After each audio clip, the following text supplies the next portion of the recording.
Oke, sebelumnya saya akan menjelaskan mengenai aplikasi Anates.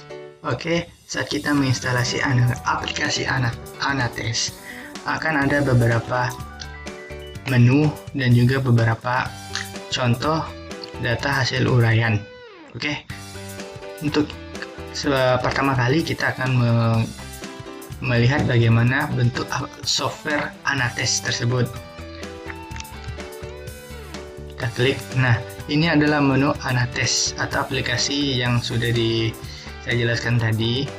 Aplikasi ini berguna untuk menganalisis butir soal baik berupa uraian ataupun pilihan ganda.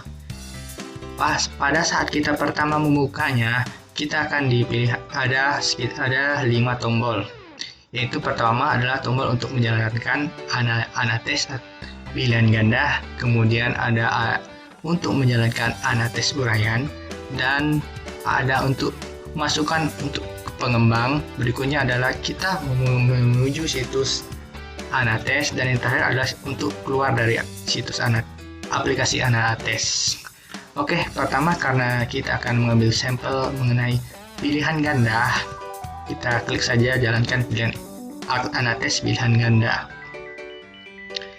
Nah, di Anates pilihan ganda ini kita bisa melihat ada 3 submenu. Yang pertama adalah file. File ini adalah berupa data yang kita mau isikan, mau kita rubah atau kita buka. Karena kita baru menginstal Anates, maka kita akan ada 3 pilihan yang bisa dibuka. Yang pertama adalah membuat file baru.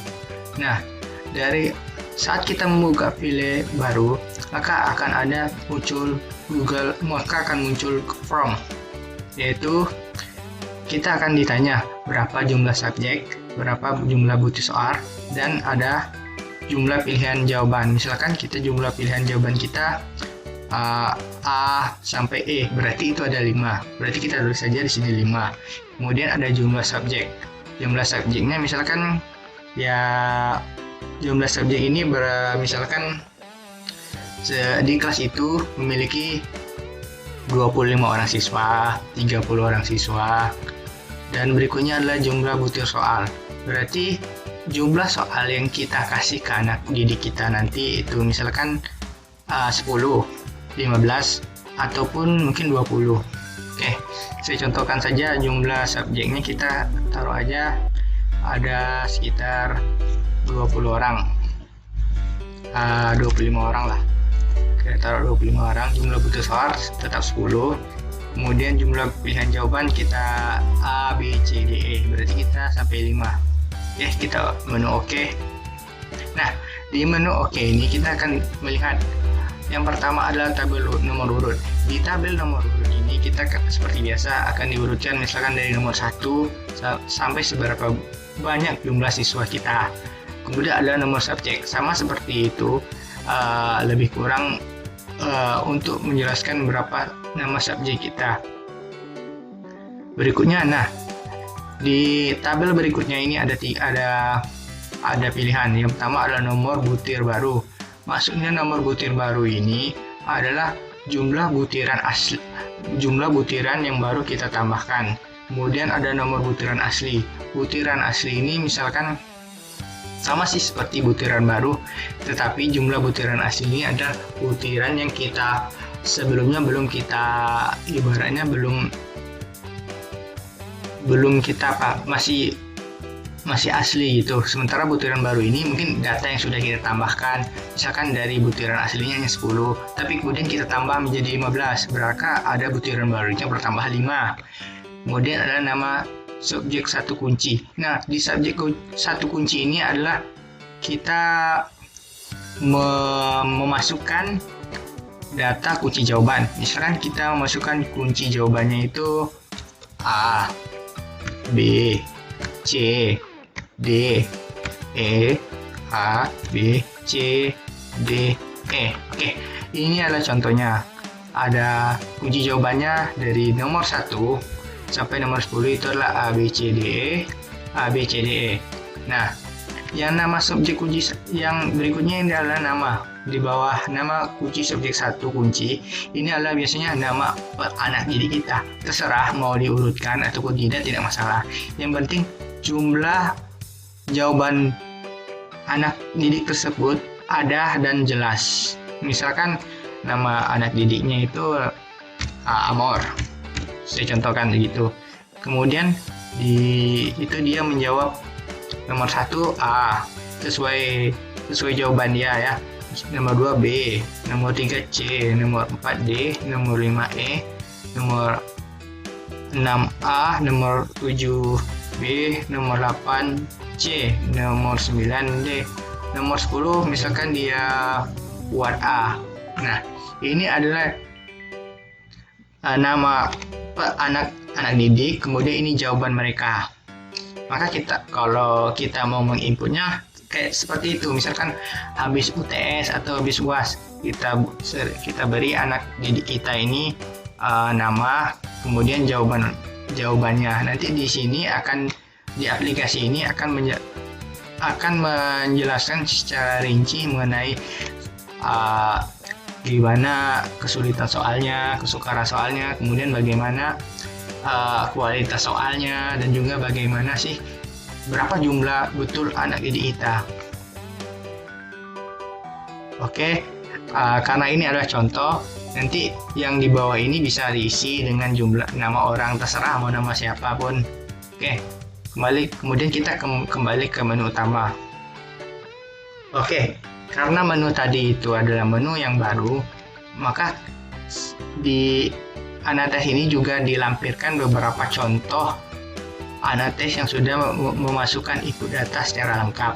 Oke, mungkin kita kalau untuk bagaimana cara untuk menginput datanya, kita klik di sini namanya baca file yang ada. Nah, di sini ada keterangan simpan dulu file yang terbuka. Karena itu hanya barang uji coba, mungkin kita save juga di sini.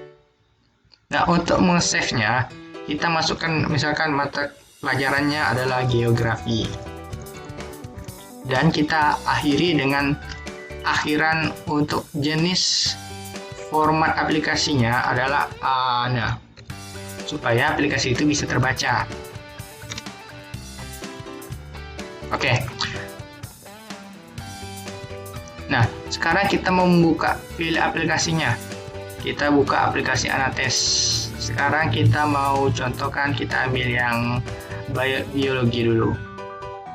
Nah, ini adalah contoh Anates yang sudah penuh dari jawabannya, dari nama peserta didiknya, nama kunci jawabannya, kemudian jawaban dari peserta didik. Nah, saya lupa juga menjelaskan, misalkan peserta didiknya tidak bisa menjawab atau kosong, kita bisa tambahkan namanya itu dengan menggunakan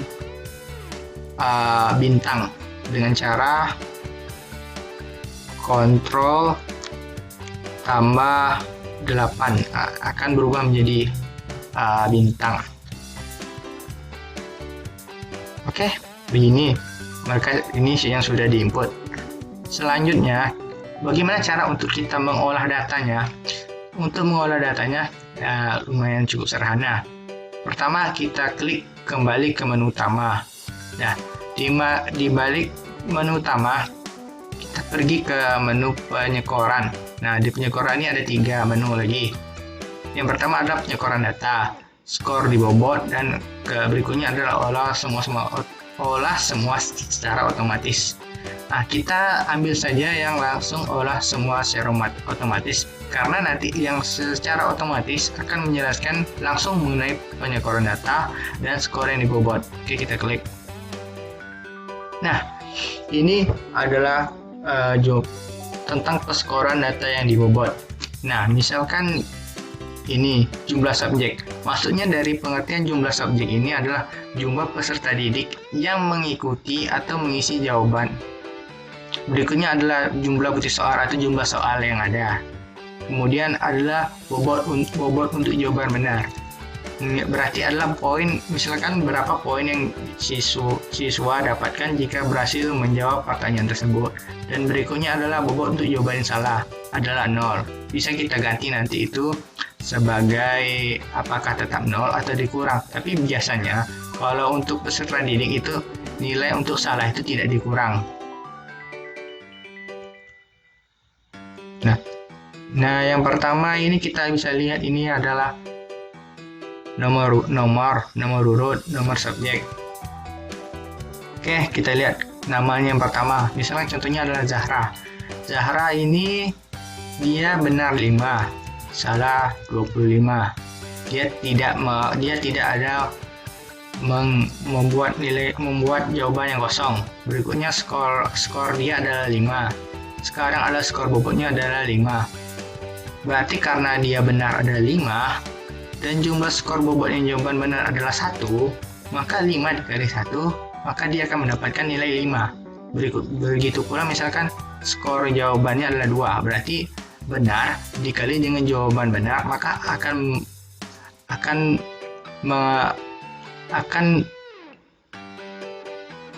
menghasilkan skor bobot. Sedangkan skor asli ini adalah jumlah yang benar saja. Oke, begitulah. Oke, yang berikutnya adalah reliabilitas tes. Nah, ini adalah tentang cukup rumit ini. Ini misalkan menjelaskan berapa hasil data atau perolehan yang berhasil didapatkan oleh siswa tersebut. Simpang rata-rata bisa dijelaskan bahwa rata-rata siswa di kelas ini mendapatkan nilai 6,47.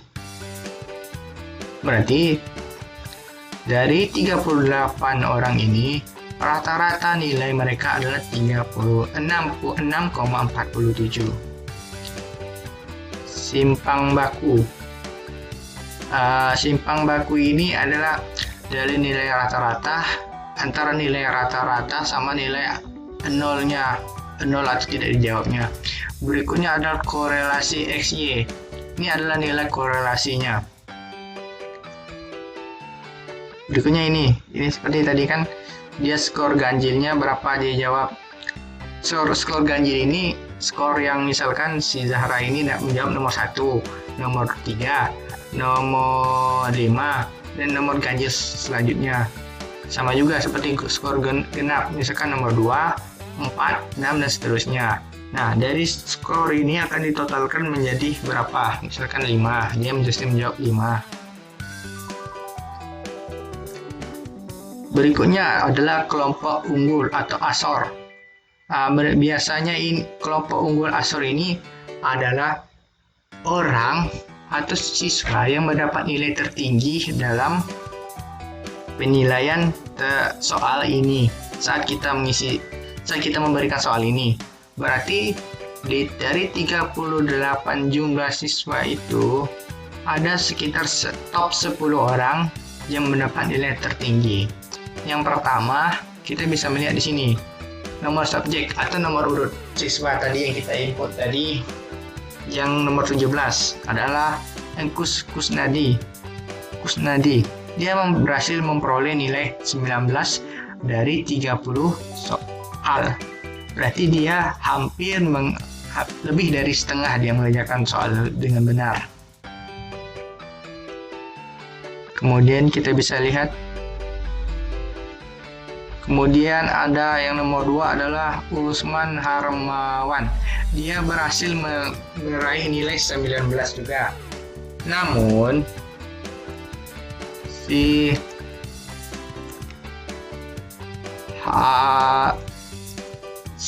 Usman Harmawan ini dia perbedaannya jumlah benarnya sama, namun jumlah soal yang benar, nomor soal yang benar itu berbeda. Misalkan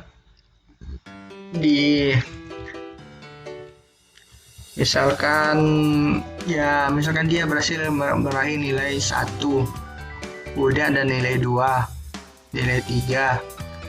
Maksudnya ini adalah misalkan dari jawaban nomor 1. Jawaban nomor 1 dia kalau dia benar, dia akan menghasilkan nilai 1.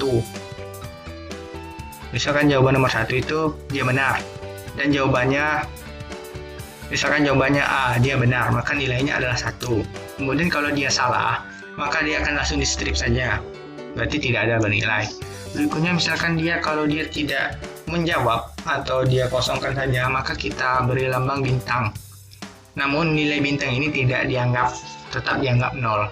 Tidak dianggap nilai ya, tapi tetap dianggap berbobot 0. Begitu pula dari soal nomor 1, nomor 1 sampai 7, 8 sampai 14, 15 sampai 21, dan seterusnya.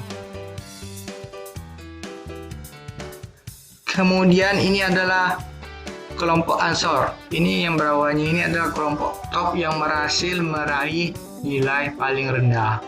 Berarti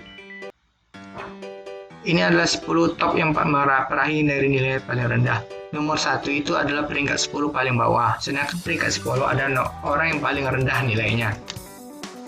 Berarti yang paling rendah nilainya adalah Enoch. Dia hanya berhasil meraih 2 poin dari 30 soal.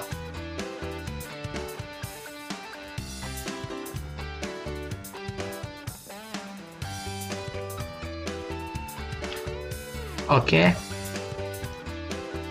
Kemudian ada namanya daya pembeda. Maksudnya daya pembeda ini perbedaan jawaban antara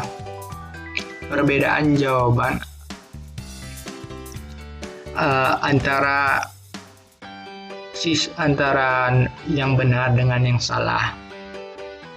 Misalkannya ini jumlah subjeknya ada 38, berarti ada 38 orang. Kemudian kelompok atas dan kelompok bawah itu adalah kita ambil 10 orang. Jadi butir soalnya ada 30. Berarti nomor 1 itu, nilai butir nomor 1 itu memiliki indeks TP. TP itu berarti dia ada 30%. Kemudian seterusnya. Daya pembeda berarti membedakan antara satu orang dengan orang yang lain. Kemudian adalah tingkat kesukaran. Tingkat kesukaran ini adalah tingkat kesulitan soal. Berarti berapa banyak jumlah siswa yang berhasil benar dari soal ini. Misalkannya seorang siswa itu jawaban nomor butir nomor 1 misalkannya. Nomor butir 1. Jumlah orang yang butir nomor 1 itu mereka hanya jumlah yang benar. Dari 30 orang itu hanya 9 orang yang berhasil atau yang benar. Kemudian berarti dari 38 orang tersebut dipersentasekan 9 orang itu berapa persen. Nah, dipersentasekannya berarti ada sekitar 23,8% atau sekitar 24% orang yang berhasil menjawab dengan tepat. Nah, begitu pula sebaliknya. Semakin rendah nilai tingkat kesukarannya berarti semakin sedikit yang bisa menjawab soalnya, berarti semakin sulit soalnya tersebut.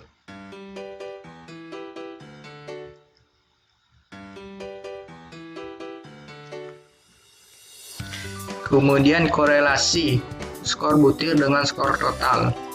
Maksudnya korelasi skor butir dengan skor total ini adalah misalkan dalam jumlah subjeknya ada 38 orang siswa, kemudian butir soalnya ada 30. Misalkan butir yang pertama, nomor asli, korelasinya adalah 0,3, berarti korelasi atau nilainya itu sangat signifikan. Berarti kalau misalkan nilainya itu nilai korelasi itu antara nilai 0 sampai nilai 0,9. Berarti semakin tinggi nilainya, misalkan mendekati 0,7, 0,8, 0,9, itu berarti nilainya akan semakin sangat tinggi.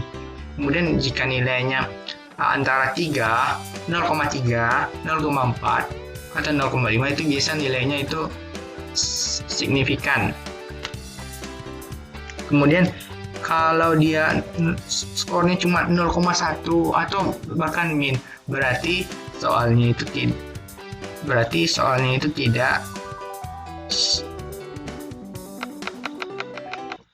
tidak memiliki daya pembeda. Berarti soalnya itu bisa dikatakan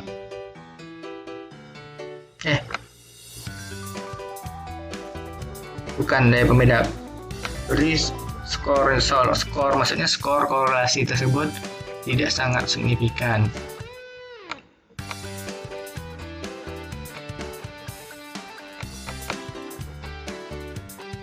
Nah, ini dijelaskan juga bila koefisien 0,00 berarti tidak dapat dihitung, berarti nilainya tidak bisa dihitung. Kemudian adalah kualitas pengecoh. Maksudnya kualitas pengecoh itu adalah seberapa banyak siswa yang menjawab salah atau banyak siswa yang terkecoh dengan jawabannya itu. Misalkan di jawaban itu ada 2 jawaban yang mirip, namun ada 1 jawaban yang memang benar, namun yang satu lagi ini hampir benar, namun memiliki beberapa kesalahan. Nah, nilai itu yang dikategorikan sebagai nilai pengecoh. Jadi siswa itu beranggapan bahwa jawaban pengecoh itu adalah jawaban benar, namun itu bukan jawaban yang tepat. Kita bisa lihat butir soal pertama. Ada 5, berarti ada 5 orang yang menganggap butir nomor 1A ini benar. Kemudian ada 5 orang menganggap ini butir B ini benar.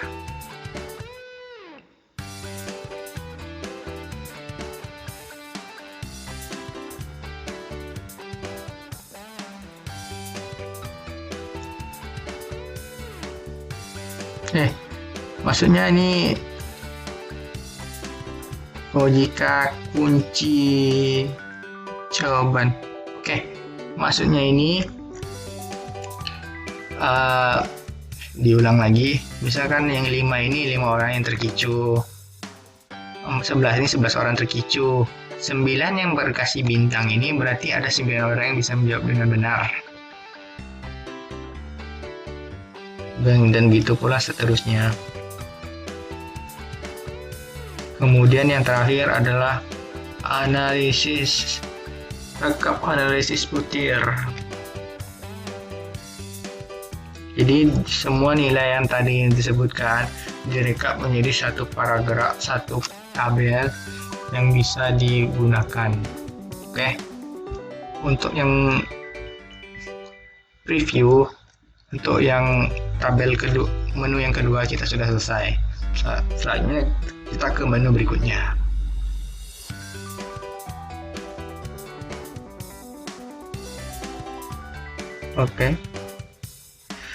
Berikutnya kita kembali lagi ke menu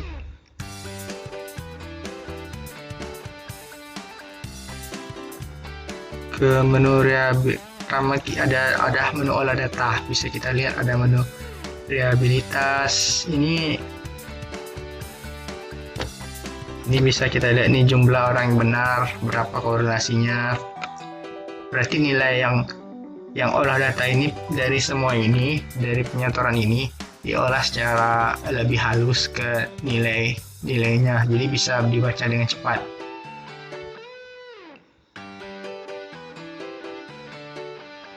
Ini kelompok unggul dan Asor. Berarti ini adalah top nilai 10 orang nilai tertinggi dengan 10 orang nilai terendah.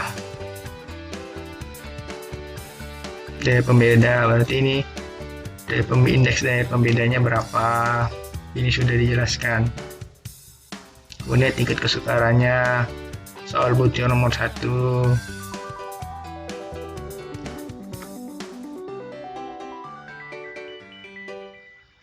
Berarti butir nomor 1 itu kita bisa lihat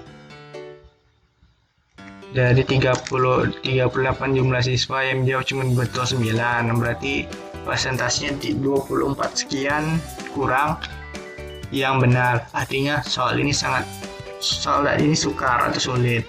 Nah, jika soalnya misalkan ini nomor 4 ini, dia butir soalnya ada yang benar cuma 3 dari 38 soal, dari 30 soal. Dari 38 siswa. Jadi yang benar hanya 3, berarti nilainya hanya 7,8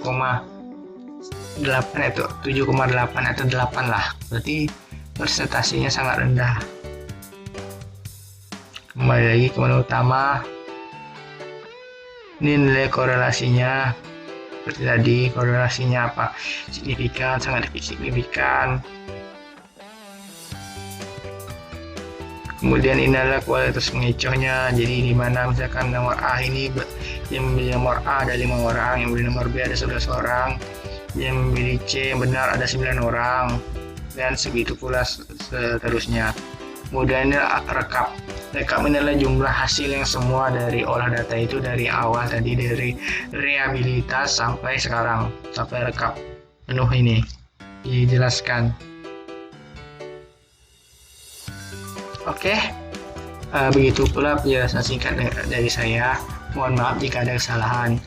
Jika ada kesalahan, silakan komentar di kolom komentar apa saja kesalahannya. Nanti kita belajar bersama-sama apa saja kesalahannya. Oke, sekian, terima kasih. Jangan lupa di subscribe, dan kemudian untuk tugas ini adalah tugas kelompok saya ini. Jadi kalau mohon maaf jika ada kesalahan, sekali lagi mohon maaf jika ada kesalahan, karena nggak ada manusia yang sempurna. Oke, sekian, terima kasih.